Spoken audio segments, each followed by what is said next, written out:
Hi Sage, welcome to this video. This video deals with the particular combination of Sun in Gemini, Moon in Gemini, and a Cancer rising. This video is sponsored by the beautiful Sage all the way from Kathmandu. Sorry I took so long to do this video. I was not really well and so much was going on in my life. Thank you for your patience, and let's dive straight into your combination. For those of you interested to know more about your own combination, your Sun, Moon, Ascendant, the big three, you can get your own video produced by me for as low as $11 and 11.11. Okay, so that is something for you to consider if you're looking for your combination. Now, interestingly, we are headed towards a full moon in Cancer as I'm doing this video. And this is affecting your ascendant or your rising sign. Now, let us try and understand the rising sign. So, the rising sign is how you were plugged into the matrix. It's your physical body, your psychological makeup, your, you know, the way you look, the way you present yourself. When you walk into a particular room, people tend to notice your round, Cancerian, very pale face. Because the ruler of Cancer is the moon. She's the domicile ruler. So, if you want to know what's going on in your chart, you always look to the moon to see where she is, what she's doing. It's a day chart or night chart, and all those details, okay? And then once you establish the moon's dispositor, then you will be able to see how you're functioning as a Cancerian ascendant. Okay, so Cancer, the moon. Okay, so always think about what the moon signifies. The moon is exalted in the sign of Taurus, and the moon rules Cancer, where Jupiter is exalted. So you immediately understand that the moon is about growth. And who rules Taurus? Venus. So there is an affinity between Venus and the moon, the two feminine archetypes in Western astrology. Because you tend to have so many masculines, but essentially, if you do not consider the asteroids, it's a play between the two feminines only, the two feminine energy, the mother and the maiden. Okay, so the moon is the mother. So having a Cancer rising, your mother was very important, for better or for worse. Because these people, I mean, even my baby has Cancer rising. So their mother, for Cancer rising people, it's very, very important. Okay, this is a cold, wet, moist sign. So is Luna. Okay, so and this can make your constitution phlegmatic. Also, Cancer rules the breast and the stomach. So, being a Cancer rising, you're always, sort of, uh, you can have stomach problems. Let's just put it that way, okay? Indigestion, even gastric ulcers, stuff like that could happen. Okay, so for a Cancer rising, they are very placid in a way, but they have very clear demands of what they want, and they want a family, they want to be cared for, they want to, care for other people. But sometimes it so happens that they go on doing all the caring, and the other parties concerned are not giving back. So the reciprocity of Cancer, you must understand that Cancer is a solstitial sign. So solstitial, okay, so it brings forth the solstice. And in the solstice period, what happens? The sun stands still. So Cancer is sort of a gateway through which we incarnate, which even the Sumerians believed that Cancer is the gateway through which souls incarnate, and Capricorn is the gateway through which they are liberated, because it is known that Saturn can free us of our astral fatalities, okay, and free our souls to immortality. So, the way you look, your complexion is on the lighter side, mostly with Cancer rising. Otherwise, they like to go that pearly color. Moonstone is very precious to them. And their faces are round like the moon, Cancer natives, okay?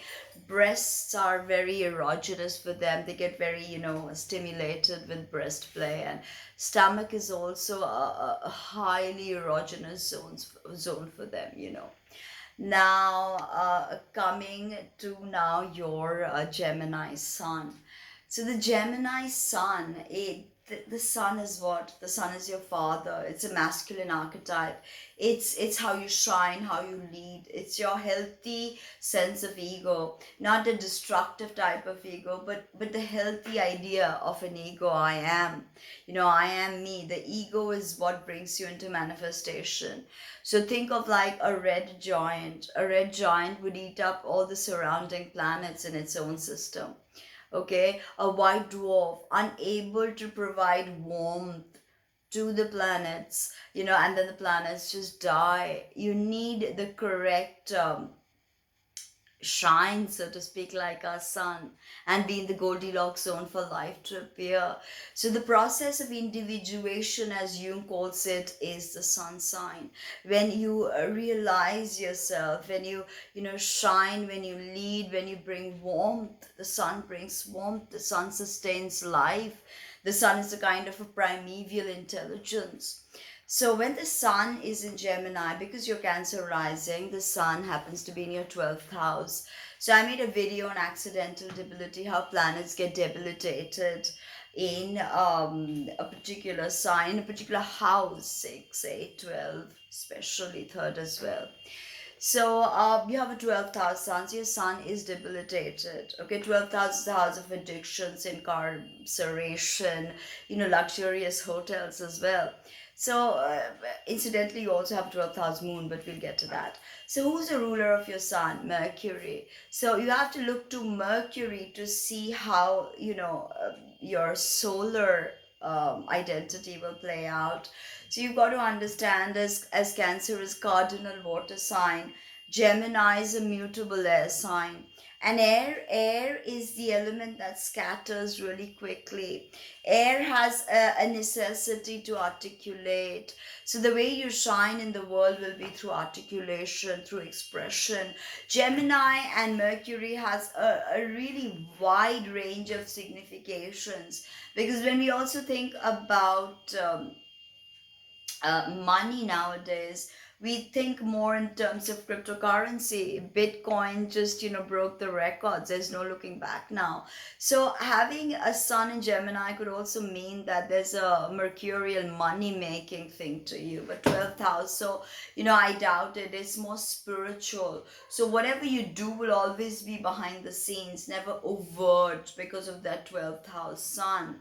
Okay, your father was possibly not there for you the way you wanted him to be. He may have been, incarcerated as well in some cases, or in deep addiction of some sort, or just unable to. 12th house also does signify grief.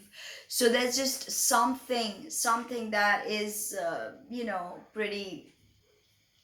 I won't say dark, but pretty a different world energy. 12th house is Pisces, the natural zone of Pisces. So it's all about culmination. Pisces is, the end of the zodiacal wheel. And this is where you have your moon as well as your sun. So your mother and father are almost conjunct, at least by sign, if you have that 12th house moon as well. 12th house moon makes one very psychic. But you have to understand that when the moon is so close to the sun, there is the propensity of the moon getting combust, under the lights, under the beam. So a combust means that the moon feels literally burnt out by this conjunction to the sun, and it can be quite heavy. Okay, and this is also a same sign conjunction. So the sun is literally,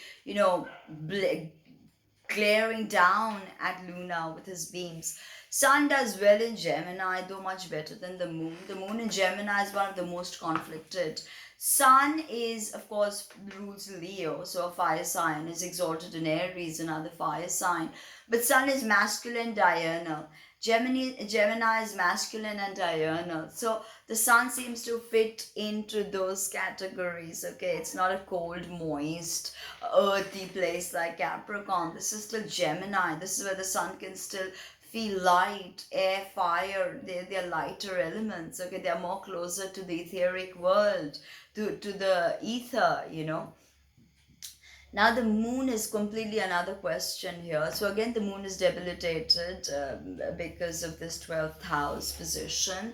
So again, the moon signifies your emotions, your mother, how you will be as a mother, your childhood, and so much more. So when you have the moon in the 12th house, it's almost like, you know, there's a very clear necessity for addiction, and your moon is ruled by Gemini, by Mercury. So the moon is the celestial body that moves around the zodiacal wheel the quickest. And second is Mercury. So also you have to take into consideration, because you have the sun and the moon in Gemini, you're always going to be heavily prone to reacting to Mercury retrogrades or any kind of, you know, especially the superior conjunction of Mercury.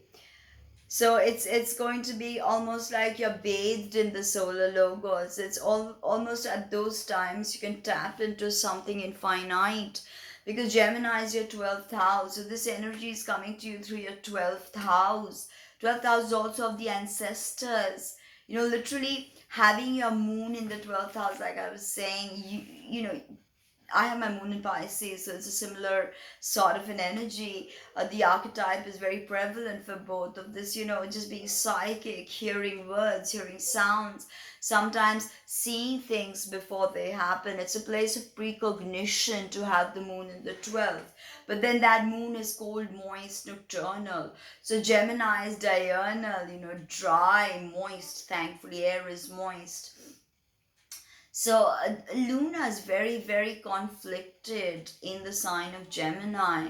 It's almost like, you know, a bit too much movement with the moon, with Mercury's movement. It's a bit too much movement. And when you look at the significations of Gemini, it's also like, you know, short distance travel. So your parents could have literally traveled from place to place for work, and you could have literally, you know, not had a solid home to call home. And if there was a home, it always felt like, you know, there was a dissolution of types that's happening, like, you know, it's almost going to end, it's almost going to end. Of course, your mother may have also been, you know, into some sort of addiction. If you have this type of moon in Gemini, it's almost anxiety. Always could be that your father and your mother both had anxiety. And I remember that moon being combust could literally mean that your mother was literally being thwarted by your father if there was something that she wanted to express. But on the plus side, they were extremely jovial people. Or you know, even your emotions. The moon sign is what we are till the age of 7. You know, it's our raw primeval self. It's when the mask comes off. You know, like if the Jungian mask is the rising sign, then the moon sign is who we are when that mask comes off. So incidentally, we want people to think of us as our sun sign, okay? But people don't. They mostly think of us and see us and identify us with our rising sign. And it's only a very close people that we allow to see our moon sign. And for a moon in Gemini, there's a lot of distraction. And sun in Gemini, mutable air, so always ready for new experiences, always ready to start new things, but the follow through is difficult. Also having that sun in the 12th house could mean problems with, you know, even your father's inheritance. Even your husband may not be, you know, committed, because, or he could be addicted to something. And Gemini is voraciously addicted to a whole bunch of things. It could become very addictive, but always remember there's a higher self and there's a lower self to tap into. Is which wolf you are feeding. So I hope you like that video. Like, comment, subscribe, share. And if you want a video similar to this explaining your own big three, then kindly write to me at tina@tinaheals.com, and we can discuss about your video. Thank you so much, and speak soon. Bye.